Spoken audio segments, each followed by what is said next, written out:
Hello friends, welcome to my channel online GS by Divakar. हम लोग इस वीडियो में देखेंगे जो ओशियनोग्राफी है उसके बारे में, यानी समुद्र विज्ञान के बारे में एनटीए-नेट का सिलेबस के बेस पे हम लोग यहाँ पे देखेंगे। और इस चैनल को यदि आपने अभी तक सब्सक्राइब नहीं किया तो इसे सब्सक्राइब करके बेल आइकन को ज़रूर क्लिक करें। और इसमें हम लोग टोटल जो ओशियनोग्राफी का कंप्लीट सिलेबस देख लेंगे। इसको 2 से 3 पार्ट में हम लोग कंप्लीट करेंगे। ये 18 से 20 पेज में हमारे पास नोट्स इसका है। और इसका डिटेल्ड जो है, जब आप अनअकैडमी पे हमें फॉलो कर सकते हैं डिटेल्ड के लिए, तो बहुत ज़्यादा डिटेल देखना हो या अच्छे तरीके से और ज़्यादा थ्योरेटिकल टाइप में देखना हो तो अनअकैडमी पे हम इसका वीडियो बना देंगे। तो अनअकैडमी पे आप इजीली जो है 8 से 15 मिनट का कई पार्ट में वीडियो वहाँ पे देख सकते हैं। तो यहाँ पे देखिए समुद्र विज्ञान का पूरा डिस्कशन यहाँ पे है। तो सबसे पहले हम लोग स्टार्ट करते हैं ग्लोब, यानी कि समुद्र के बारे में। तो यहाँ पे आप देख रहे हैं कि ग्लोब का जो क्षेत्रफल है वह लगभग 50.99 करोड़ वर्ग किलोमीटर है, जिसमें जल का जो क्षेत्रफल है वह आपका 36.10 यानी कि इतना करोड़ वर्ग किलोमीटर है, जो लगभग 71% जल धारण करता है या इतना क्षेत्र जो है धारण करता है। स्थल की बात करें तो यह लगभग 29% क्षेत्र को पे स्थल पाया जाता है। पृथ्वी यानी ग्लोब के क्षेत्रफल पे जितना है तो 70% जो है जल है, 71, और 29 स्थल है। और इसका रेशियो 1:243 का है। सेलिसबरी के अनुसार जो प्रथम श्रेणी के उच्चावच हैं उसमें आपका महाद्वीप आता है और महासागर आता है, यानी कि जो स्थल से जिनकी ऊंचाई लगभग 840 किलोमीटर के आसपास है, और महासागरों की गहराई कितनी है, 3800 किलोमीटर के आसपास मानी जाती है। तो सेलिसबरी महोदय ने प्रथम श्रेणी के उच्चावच किसे माने हैं, ये महाद्वीपों और महासागरों को इन्होंने माना है। और इन्होंने उच्चतादर्शी वक्र को बताया। अब यहाँ पे देखिए उच्चतादर्शी वक्र क्या होता है। भूपृष्ठ की औसत ऊंचाई और गहराई को मापने का वक्र है। इसके द्वारा जो स्थल खंडों के उच्चतम भागों से लेकर महासागरों के नितल के सर्वाधिक गहरे भागों तक के ढालों को इसमें दर्शाया जाता है। यहाँ से आप फिगर में देख सकते हैं।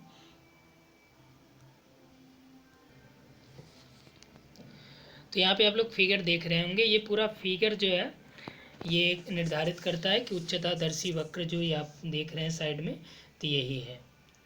यहाँ पे आप देख रहे हैं यहाँ से लेके यहाँ तक का जो कर्व ये पूरा बनाया गया है, जिसमें आपका मग्न ढाल और ये मग्न तट, मग्न ढाल, ये गंभीर सागरीय नितल, उसके बाद यहाँ पे आपका गर्त के आसपास यहाँ पे, तो ये जो ऊंचाई है ये ऊंचाई है, इन दोनों को मिला के जो बनाया जाता है वही आपका उच्चतादर्शी वक्र के अंतर्गत इसे शामिल किया जाता है।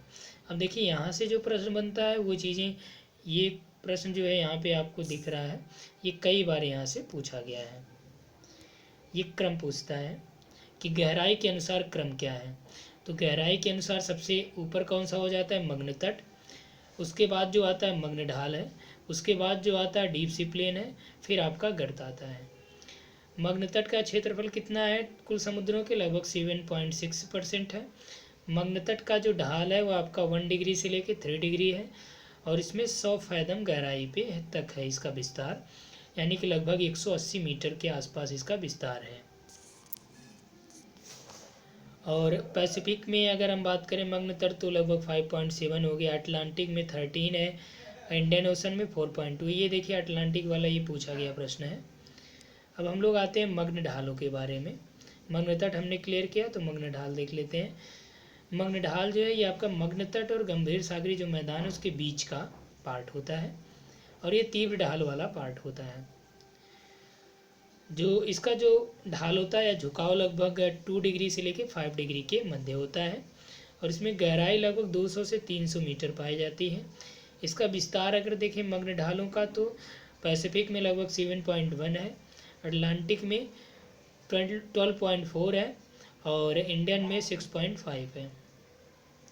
तो आपने देखा कि जो मग्न तट है उसका भी विस्तार अटलांटिक में ज़्यादा है, मग्न ढाल है उसका भी विस्तार अटलांटिक महासागर में ही ज़्यादा है। अब आते हैं हम लोग गहन सागरीय मैदान यानी डीप सी प्लेन के बारे में। डीप सी प्लेन या ढाल और कटक के मध्य का जो पार्ट होता है वो आपका डीप सी प्लेन कहा जाता है। इसका टोटल विस्तार लगभग 8.5% जो एरिया है उस पर है। इसमें पैसिफिक लगभग 80.3% पैसिफिक में डीप सी प्लेन है। इंडियन ओशन में 80.1 है और अटलांटिक में सबसे कम डीप सी प्लेन है, लगभग 54.4% है या 54.9% है। अब देखिए यहाँ पे प्रश्न आया था गुयार्ड क्या है। गुयार्ड जो है ये प्रशांत महासागर में कुछ जो सी माउंटेन होते हैं जिनके शीर्ष जो है चपटे और किनारे तीव्र ढाल वाले होते हैं और ये सागर जल के ऊपर नहीं होता बल्कि उसके अंदर ही जमे होते हैं, तो ये गुयार्ड कहे जाते हैं। प्रशांत महासागर में अधिकतर ये पाए जाते हैं। कटक क्या होता है? कटक महासागरी जो कटक होता है यह जो फिशर इरप्शन टाइप का ज्वालामुखी होता है, यानी दरार उद्गार का जो ज्वालामुखी होता है उसके द्वारा बनते हैं। तो दरार उद्गार इस तरह से होता है, तो यहाँ से जो लावा है ये जम जाता है, तो ये कटकों का निर्माण कालांतर में करता है। तो मध्य महासागरी कटक जो है मिड ओशनिक रिज, ये अटलांटिक महासागर में ये पाए जाते हैं, सर्वाधिक सबसे लंबा पाया जाता है। तो मध्य महासागरी कटक लगभग 500 से लेकर 600 फीट इसकी गहराई होती है या ऊंचाई होती है। उत्तर में इसे ग्रीनलैंड के, दक्षिण में इसे बाविड द्वीप तक इसका विस्तार माना जाता है, ग्रीनलैंड से बाविड द्वीप तक। और इसे अल्बाट्रास का पठार कटक जो है ये आपका प्रशांत महासागरीय कटक का उदाहरण है। तो अल्बाट्रास पठार का कटक कहाँ पे है? प्रशांत महासागर में है। नेक्स्ट है महासागरीय गर्त। महासागरीय गर्त नीतल का जो सबसे गहरा स्थान होता है। नॉर्मली यह लगभग 3000 से लेकर 6000 मीटर तक है, जो एवरेज गहराई 5000 मानी जाती है। सर्वाधिक संख्या जो गर्तों की है पैसिफिक ओशन यानी प्रशांत महासागर में है। महासागरों में महासागरीय गर्त 57%, टोटल महासागरों को मिला के लगभग 57% भाग पर महासागरीय गर्त है। तो पैसिफिक में लगभग 32 है, अटलांटिक में 19 है और इंडियन ओशन में लगभग 6% है या 6 गर्त हैं। मेरियाना गर्त जो है ये मध्य प्रशांत महासागर का है, जो विश्व का सबसे गहरा गर्त है। और टस्करोरा गर्त यह जापान के निकट है, पैसिफिक में है, ये नॉर्थ पैसिफिक में है। और टोंगा गर्त मध्य दक्षिणी प्रशांत महासागर में है। यहाँ से ये प्रश्न बनता है, तो टस्कोरा गर्त ये आपका जापान के निकट पैसिफिक में है। मैरियाना ये मिडल पैसिफिक में है। टोंगा ये जो मिडल साउथ पैसिफिक में है।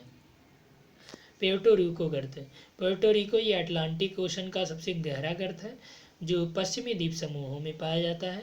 और सुंडा गर्त या जावा ट्रेन जिसे कहते हैं, तो ये आपका हिंद महासागर या इंडियन ओशन का है, यह पूर्वी हिंद महासागर में पाया जाता है।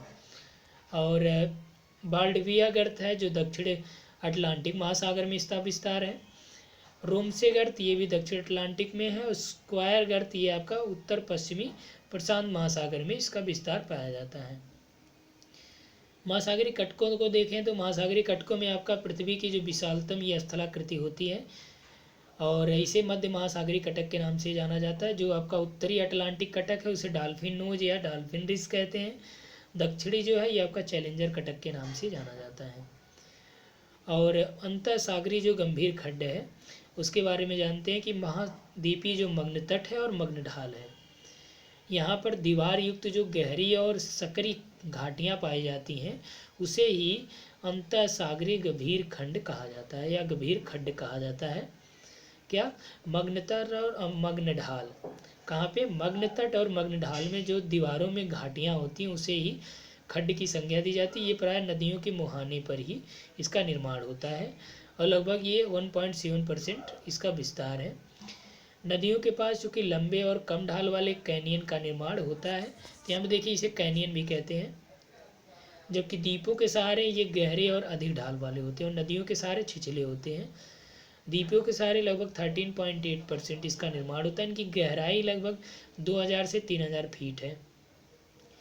तली में निक्षेप जो बनते हैं समुद्र तली में, सागर तली में, उसमें आपका रेत, सिल्ट, चीका मिट्टी, बजरी, पारसों पर ये नहीं बनते हैं। यानी कि पारसी किनारों पे नहीं बनते हैं, तली में निक्षेप बनते हैं, तो ये पार्स में नहीं बल्कि ये यहाँ डीप सी प्लेन में बनते हैं। अटलांटिक महासागर के पश्चिमी तट पर, यूएसए के अटलांटिक महासागर के पश्चिमी तट पर मिसिसिपी कैनियन व कनाडा के हैट्रस अंतरीप तक कई कैनियन का विस्तार है, जिसमें चेसापीक और हडसन मुख्य हैं। प्रशांत महासागर के अधिकांश जो खंड हैं कैलिफोर्निया खाड़ी पर हैं, इसमें मॉन्टेरी खाड़ी प्रमुख है। हिंद महासागर में इसकी संख्या बहुत कम है, जैसे गंगा सिंधु के मुहाने में कुछ खंड हैं, श्रीलंका के उत्तर में कुछ खंड हैं, अफ्रीका के जंजीबार के दक्षिण में कुछ खंड का निर्माण हुआ है। अब यहाँ पे कुछ गर्तों को देख लेते हैं। गर्त में कौन कौन से गर्त हैं? जापान गर्त। जापान गर्त मध्य प्रशांत बेसिन में है। कुरिल गर्त ये आपका मैसिडोनिया के समुद्री कगार पे है। एल्यूशियन गर्त हवाई कटक। मिंडनाओ गर्त ये पूर्वी प्रशांत बेसिन में है। मिंडनाओ गर्त। एल्यूशियन गर्त कहाँ पे है? ये आपका हवाई कटक मिंडनाओ गर्त है। मेरियाना गर्त है। टोंगा गर्त है और चिली कटक है। आटाकामा गर्त है। दक्षिण प्रशांत पठार है। ये कटक टाइप के हैं। तो यहाँ पे देखिए ये वाला जापान गर्त, ये हम कटक देख रहे हैं, तो कटक और गर्त दोनों देख रहे हैं। तो यहाँ पे थोड़ा सा कंफ्यूजन ये हुआ कि इधर जो है आपका ये पठार है या कटक है, ये आपका गर्त है। तो पहले हमने ये जापान गर्त को, चूँकि ये आपका लगभग उत्तरी प्रशांत के आसपास पड़ता है, तो जापान गर्त है, कुरिल गर्त, एल्यूशियन, मिंडरियाना, टोंगा, आटाकामा गर्त। ये गर्त आपका कहाँ पे पाए जाते हैं? ये सभी गर्त का विस्तार जो है प्रशांत महासागर में है। पठारों में या कटकों में बात करें तो मध्य बेसिन, मैसिडोनिया, मेंडोसिनो, हवाई कटक, पूर्वी प्रशांत और अल्बास्ट्रास का पठार, लॉर्ड होवे कटक ये आपका साउथ पैसिफिक ओशन में है। दक्षिण प्रशांत बेसिन, तस्मान बेसिन, चिली कटक, दक्षिण प्रशांत पठार और दक्षिण चीन सागर की द्रोणी है। कर्माडिक गर्त है। उत्तरी सोलोमन गर्त भी प्रशांत महासागर में ही है। अटलांटिक महासागर के गर्त की बात करें तो अटलांटिक महासागर में आपका NAO, यहाँ पे आपका जो NAO दिया है यानी कि नॉर्थ अटलांटिक ओशन के जो गर्त हैं, और SAO यानी साउथ अटलांटिक के। तो नॉर्थ अटलांटिक में आपका जो गर्त और तट हैं उसमें आपका वेविल थॉम्सन का कटक है, ग्रैंड तट है और टेलीग्राफी पठार है, एजोर्स पठार है, एजोर द्वीप है, डॉल्फिन कटक है, मेंडीरा और पश्चिमी यूरोपीय बेसिन है, कनारी द्वीप है, केप वर्डे द्वीप है, गायना बेसिन है, प्यूर्टो रिको गर्त है, केमान गर्त है। ये सभी गर्त आपका अटलांटिक महासागर में है, जो उत्तरी अटलांटिक महासागर में है। और दक्षिणी अटलांटिक महासागर में रोमसे गर्त, एसोसियन गर्त, अंग्रोला गर्त, सेंट हेलेना, चैलेंजर कटक, बाल्बिस कटक, अंगुलाहास बेसिन, दक्षिण सैंडविच, फाकलैंड द्वीप, ये सभी यहाँ पे हैं। हिंद महासागर की बात करें तो हिंद महासागर में आपका सुकोत्रा चाकोस कटक, 90 डिग्री ईस्ट कटक, सेशेल्स कटक, लक्षद्वीप चाकोस कटक, Reunion basin, Prince Edward Crozet कटक, एम्स्टर्डम सेंट पॉल कटक, दक्षिणी ऑस्ट्रेलियन बेसिन, कार्लसबर्ग कटक। यहाँ पे इसकी गहराई लगभग 3950 मीटर के आसपास है। अंतर समुद्री जल स्रोतों का जो अदा खनन है वह कैसे किया जाता है, इसके प्रतिपादक कौन थे? जॉनसन महोदय थे। अब यहाँ पे कुछ महत्वपूर्ण फैक्ट्स हैं। सबसे पहले खोजी गई ऊज कौन सी है? तो ग्लोबरेजिना है जो सबसे ज़्यादा मिलती है। तीव्र गति से निक्षेपित भी होती है ग्लोबरेजिना। सबसे धीमी गति से निक्षेपित लाल मृत्तिका। सबसे कम गहराई पर जो पाया जाने वाला ऊज है टेरोपाड ऊज है। सबसे अधिक गहराई पर पाया जाने वाला ऊज रेडियोलैरियन है। सबसे अधिक गहराई पर मिलने वाला पैलेजिक निक्षेप लाल मृत्तिका है। क्या है? लाल मृत्तिका। अब और टॉपिक हम लोग नेक्स्ट जो है निक्षेप, लवणता, महासागरीय धाराएं, इसको नेक्स्ट वाले पार्ट में देखेंगे।